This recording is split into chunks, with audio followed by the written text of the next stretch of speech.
आइए सुनते हैं मुंशी प्रेमचंद जी की कहानी।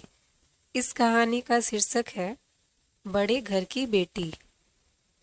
बेनी माधव सिंह गौरीपुर गांव के जमींदार थे। उनके पितामह किसी समय बड़े धन धान संपन्न थे।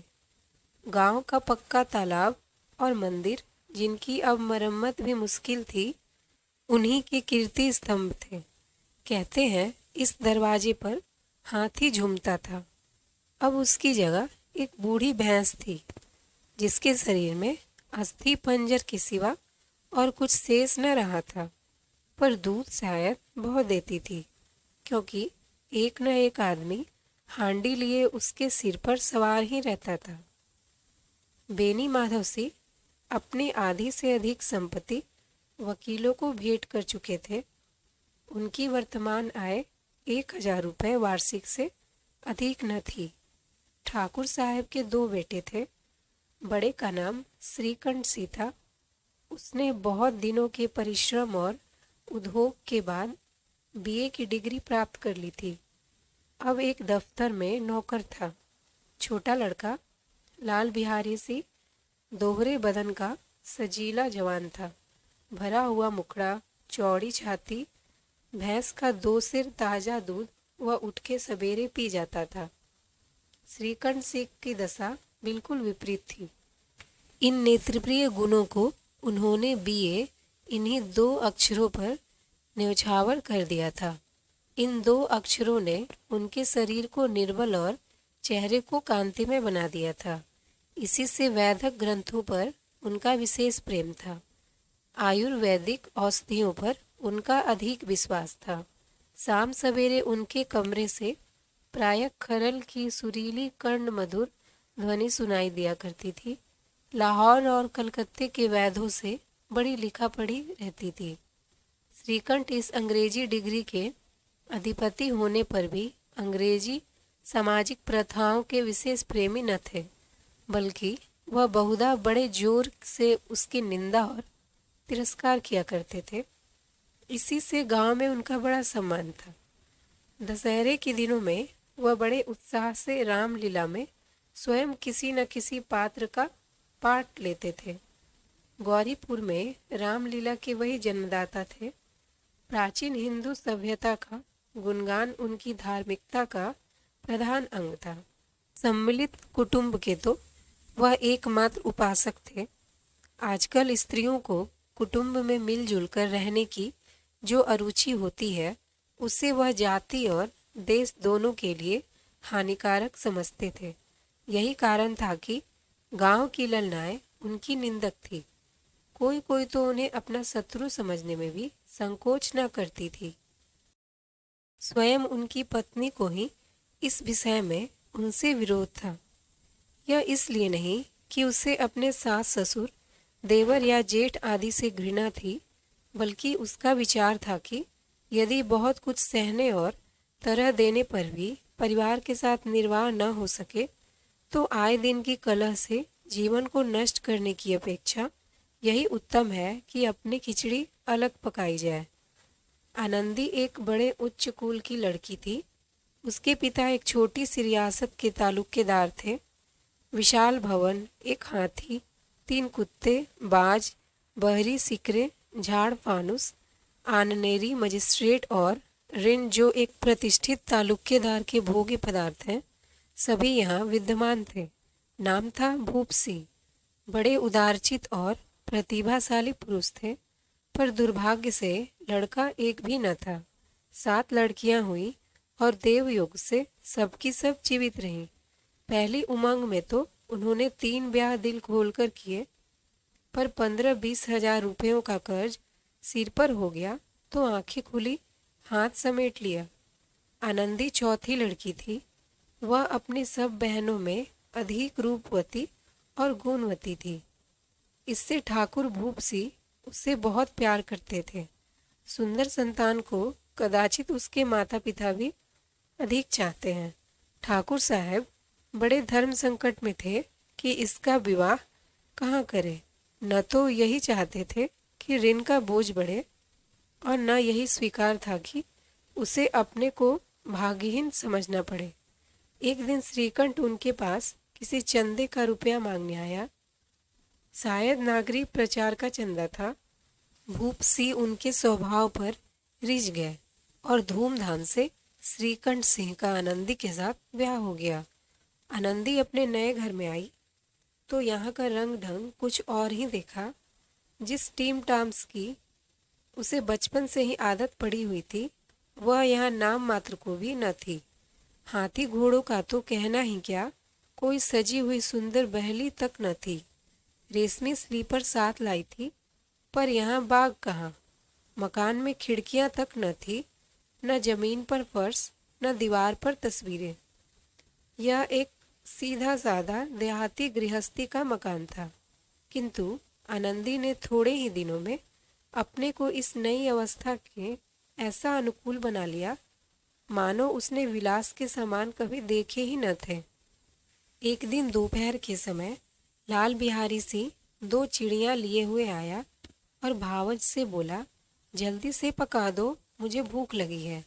आनंदी भोजन बनाकर उसकी राह देख रही थी। अब वह नया व्यंजन बनाने बैठी। हांडी में देखा तो घी पाव भर से अधिक न था। बड़े घर की बेटी किफायत क्या जाने, उसने सब घी मांस में डाल दिया। लाल बिहारी खाने बैठा तो दाल में घी न था। बोला, दाल में घी क्यों नहीं छोड़ा? आनंदी ने कहा, घी सब मांस में पड़ गया। लाल बिहारी जोर से बोला, अभी परसों घी आया है, इतना जल्द कैसे उठ गया? आनंदी ने उत्तर दिया, आज तो कुल पाव भर रहा होगा, वह सब मैंने मांस में डाल दिया।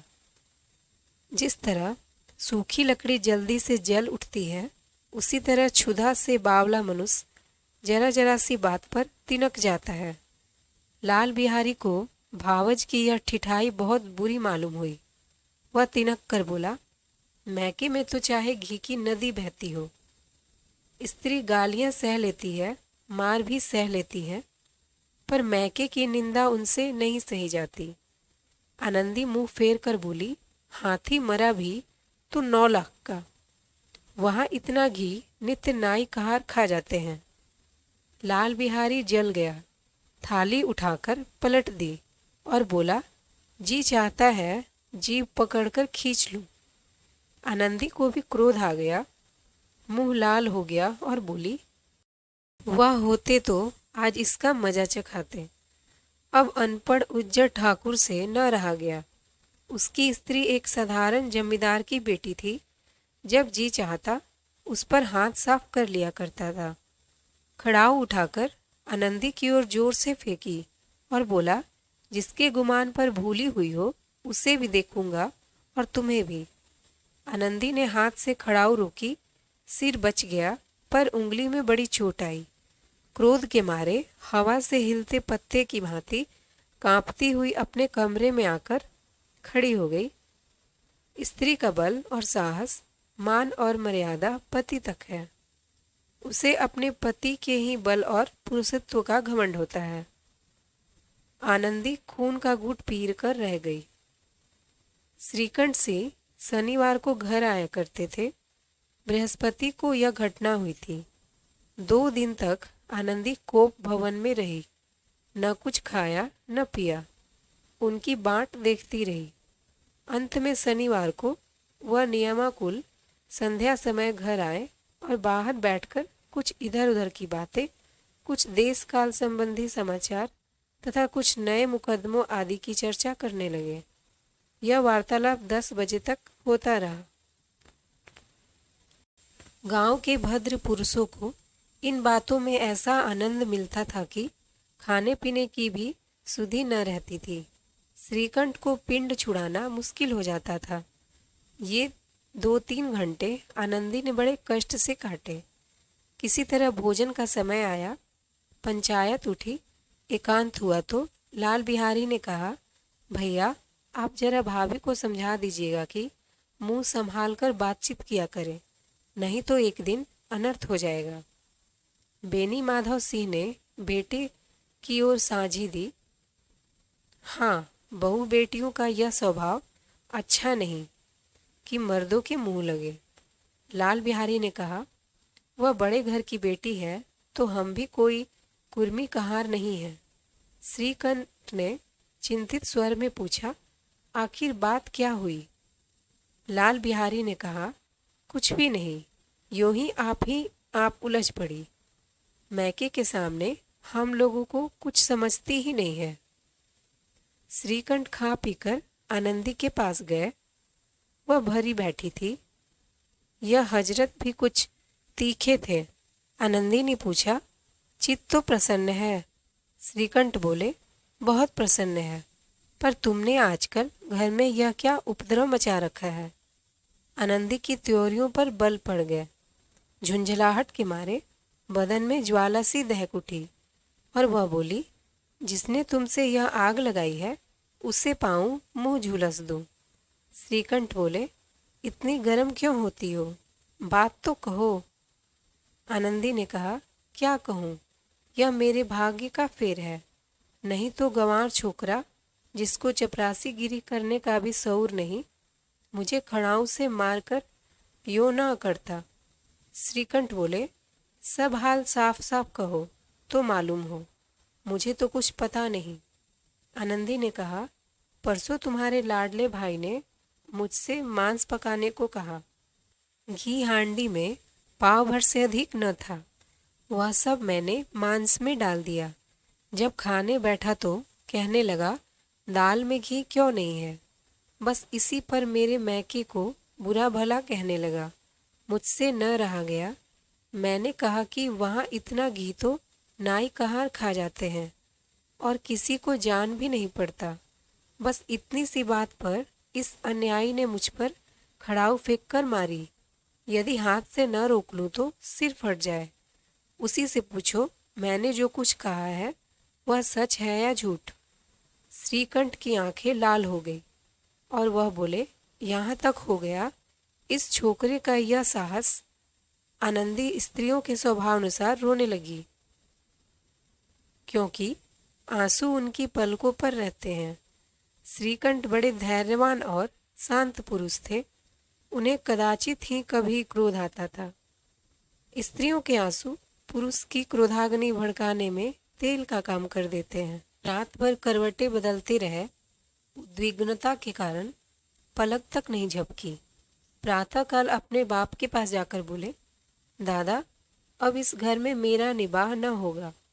इस तरह के विद्रोहपूर्ण बातें कहने पर श्रीकंठ ने कितने ही बार अपने कई मित्रों को आड़े हाथों लिया था, परंतु दुर्भाग्य आज उन्हें स्वयं वे ही बातें अपने मुंह से कहनी पड़ी। दूसरों को उपदेश देना भी कितना सहज है। बेनी माधव सिंह घबरा उठे और बोले, क्यों? श्रीकंठ बोले, इसलिए कि मुझे भी अपनी मान प्रतिष्ठा का कुछ विचार है। आपके घर में अब अन्याय और हठ का प्रकोप हो रहा है। जिनको बड़ों का आदर सम्मान करना चाहिए वे उनके सिर चढ़ते हैं। मैं दूसरे का नौकर ठहरा घर पर रहता नहीं। यहाँ मेरे पीछे स्त्रियों पर खड़ाऊ और जूतों की बौछारें होती है। कड़ी बात तक चिंता नहीं। कोई एक की दो कह ले, वहाँ तक मैं सह सकता हूँ, किंतु यह कदापि नहीं हो सकता कि मेरे ऊपर लात घूंसे पड़े और मैं दम न मारूं। बेनी माधव सिंह कुछ जवाब न दे सके। श्रीकंठ सदैव उनका आदर करते थे। उनके ऐसे तेवर देखकर बूढ़ा ठाकुर अवाक रह गया। केवल इतना ही बोला, बेटा, तुम बुद्धिमान होकर ऐसी बातें करते हो। स्त्रियां इस तरह घर का नाश कर देती हैं। उनको बहुत सिर चढ़ाना अच्छा नहीं। श्रीकंठ बोले, इतना मैं जानता हूँ, आपके आशीर्वाद से ऐसा मूर्ख नहीं हूँ। आप स्वयं जानते हैं कि मेरे ही समझाने बुझाने से इसी गांव में कई घर संभल गए, पर जिस स्त्री की मान प्रतिष्ठा का ईश्वर के दरबार में उत्तरदाता हूँ, उसके प्रति ऐसा घनघोर अन्याय, पशुवत व्यवहार मुझे असह्य है। आप सच मानिए, मेरे लिए यही कुछ कम नहीं है कि लाल बिहारी को कुछ दंड नहीं होता। अब बेनी माधव सी गरमाए, ऐसी बातें और न सुन सके और बोले, लाल बिहारी तुम्हारा भाई है। उससे जब कभी भूल चूक हो उसके कान पकड़ो। लेकिन श्रीकंठ बोले, लाल बिहारी को मैं अब अपना भाई नहीं समझता। बेनी माधव सिंह बोले, स्त्री के पीछे? श्रीकंठ बोले, जी नहीं, उसकी क्रूरता और अविवेक के कारण। दोनों कुछ देर चुप रहे। ठाकुर साहब लड़के का क्रोध शांत करना चाहते थे, लेकिन यह नहीं स्वीकार करना चाहते थे कि लाल बिहारी ने कोई अनुचित काम किया है। इसी बीच में गांव के और कई सज्जन हुक्के चिलम के बहाने वहां आ बैठे। कई स्त्रियों ने जब यह सुना कि श्रीकंठ पत्नी के पीछे पिता से लड़ने को तैयार है, तो उन्हें बड़ा हर्ष हुआ। दोनों पक्षों की मधुर वाणियां सुनने के लिए उनकी आत्माएं तिलमिलाने लगी। गांव में कुछ ऐसे कुटिल मनुष्य भी थे जो इस कुल की नीतिपूर्ण गति पर मन ही मन जलते थे। वे कहा करते थे, श्रीकंठ अपने बाप से दबता है, इसलिए वह दब्बू है। उसने विद्या पढ़ी, इसलिए वह किताबों का कीड़ा है। बेनी माधव सिंह उसकी सलाह के बिना कोई काम नहीं करते। यह उनकी मूर्खता है। इन महानुभावों की शुभकामनाएं आज पूरी होती दिखाई दी। कोई हुक्का पीने के बहाने और कोई लगान की रसीद दिखाने आकर बैठ गया। बेनी माधव सिंह पुराने आदमी थे, इन भावों को ताड़ गए। उन्होंने निश्चय किया कि चाहे कुछ ही क्यों न हो, इन द्रोहियों को ताली बजाने का अवसर न दूंगा। तुरंत कोमल शब्दों में बोले, बेटा, मैं तुमसे बाहर नहीं हूं, तुम्हारा जो जी चाहे करो। अब तो लड़के से अपराध हो गया है। इलाहाबाद का अनुभव रहित झल्लाया हुआ ग्रेजुएट इस बात को न समझ सका। उसे डिबेटिंग क्लब में अपनी बात पर अड़ने की आदत थी। इन हथकंडों से उसे क्या खबर। बाप ने जिस मतलब से बात पलटी थी वह उसकी समझ में न आया और बोला, लाल बिहारी के साथ अब इस घर में मैं नहीं रह सकता। बेनी माधव ने कहा, बेटा, बुद्धिमान लोग मूर्खों की बात पर ध्यान नहीं देते। वह बेसमझ लड़का है, उससे जो कुछ भूल हुई उसे तुम बड़े होकर क्षमा करो। श्रीकंठ बोले, उसकी इस दुष्टता को मैं कदापि नहीं सह सकता। या तो वही घर में रहेगा या मैं ही। आपको यदि वह अधिक प्यारा है तो मुझे विदा कीजिए। मैं अपना भार आप संभाल लूँगा। यदि मुझे रखना चाहते हैं तो उससे कहिए यहाँ से चला जाए। बस यह मेरा अंतिम निश्चय है। लाल बिहारी सिंह दरवाजे की चौखट पर चुपचाप खड़ा बड़े भाई की बातें सुन रहा था। वह उनका बहुत आदर करता था। उसे कभी इतना साहस न हुआ था कि श्रीकंठ के सामने चारपाई पर बैठ जाए, हुक्का पी ले या पान खा ले। बाप का भी वह इतना मान न करता था जितना वह अपने बड़े भाई का करता था। श्रीकंठ का भी उस पर हार्दिक स्नेह था। जब वह इलाहाबाद से आते तो उसके लिए कोई न कोई वस्तु अवश्य लाते। मुगदर की जोड़ी उन्होंने ही बनवा दी थी।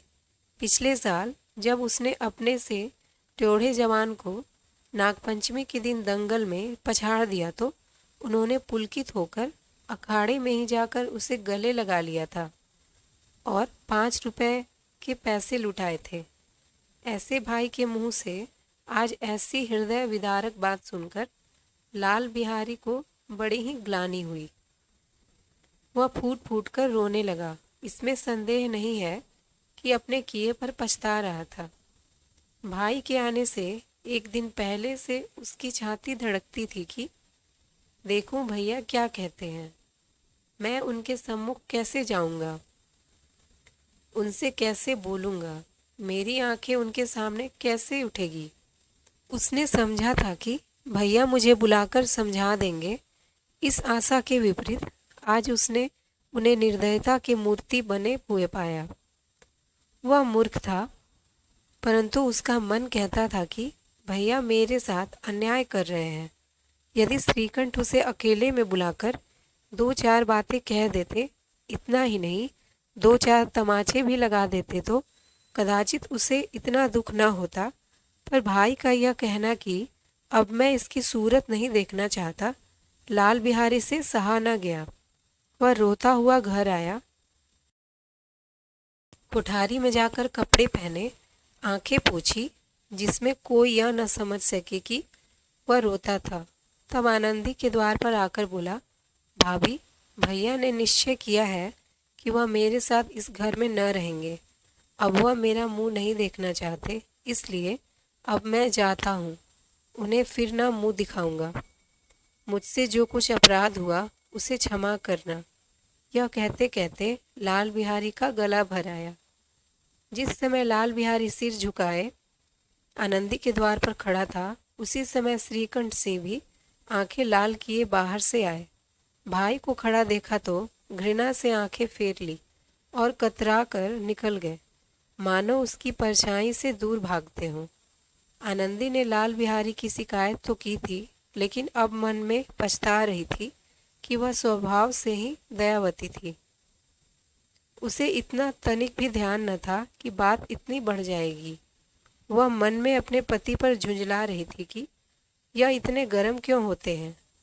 उस पर यह भय भी लगा हुआ था कि कहीं मुझसे इलाहाबाद चलने को कहें तो कैसे क्या कहूँगी और क्या करूँगी। इस बीच में जब उसने लाल बिहारी को दरवाजे पर खड़े यह कहते सुना कि अब मैं जाता हूँ, मुझसे जो कुछ अपराध हुआ क्षमा करना, तो उसका रहा सहा क्रोध भी पानी हो गया। वह रोने लगी। मन का मैल धोने के लिए नयन जल से उपयुक्त और कोई वस्तु नहीं है। श्रीकंठ को देखकर आनंदी ने कहा, लाला बाहर खड़े बहुत रो रहे हैं। श्रीकंठ बोले, तो मैं क्या करूं? आनंदी बोली, भीतर बुला लो, मेरी जीभ में आग लगे, मैंने कहाँ से यह झगड़ा उठाया। श्रीकंठ बोले, मैं न बुलाऊंगा। आनंदी बोली, पछताओगे, उन्हें बहुत ग्लानि हो गई है, ऐसा न हो कहीं चल दे। श्रीकंठ न उठे। इतने में लाल बिहारी ने फिर कहा, भाभी, भैया से मेरा प्रणाम कह दो। वह मेरा मुंह नहीं देखना चाहते, इसलिए मैं भी अपना मुंह उन्हें न दिखाऊंगा। लाल बिहारी इतना कहकर लौट पड़ा और शीघ्रता से दरवाजे की ओर बढ़ा। अंत में आनंदी कमरे से निकली और उसका हाथ पकड़ लिया। लाल बिहारी ने पीछे फिरकर देखा और आंखों में आंसू भरे बोला, मुझे जाने दो। आनंदी बोली, कहाँ जाते हो? लाल बिहारी बोला, जहाँ कोई मेरा मुंह न देखे। आनंदी बोली, मैं न जाने दूंगी। लाल बिहारी बोला, मैं तुम लोगों के साथ रहने योग्य नहीं हूँ। आनंदी बोली, तुम्हें मेरी सौगंध, अब एक पग भी आगे न बढ़ाना। फिर लाल बिहारी बोला, जब तक मुझे यह न मालूम हो जाए कि भैया का मन मेरी तरफ से साफ हो गया है, तब तक मैं इस घर में कदापि न रहूँगा। आनंदी बोली, मैं ईश्वर को साक्षी देकर कहती हूँ कि तुम्हारे लिए मेरे मन में तनिक भी मैल नहीं है। अब श्रीकंठ का हृदय भी पिघला। उन्होंने बाहर आकर लाल बिहारी को गले लगा लिया। दोनों भाई खूब फूट फूट कर रोए। लाल बिहारी ने सिसकते हुए कहा, भैया, अब कभी मत कहना कि तुम्हारा मुंह न देखूंगा।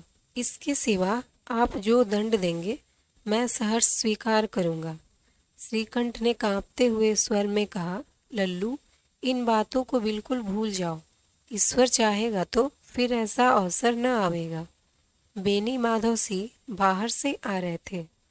दोनों भाइयों को गले मिलते देखकर आनंद से पुलकित हो गए और बोल उठे, बड़े घर की बेटियां ऐसी ही होती है, बिगड़ता हुआ काम बना लेती हैं। गांव में जिसने यह वृतांत सुना, उसी ने इन शब्दों में आनंदी की उदारता को सराहा और कहा, बड़े घर की बेटियां ऐसी ही होती है। तो दोस्तों, यह थी मुंशी प्रेमचंद जी की कहानी, बड़े घर की बेटी।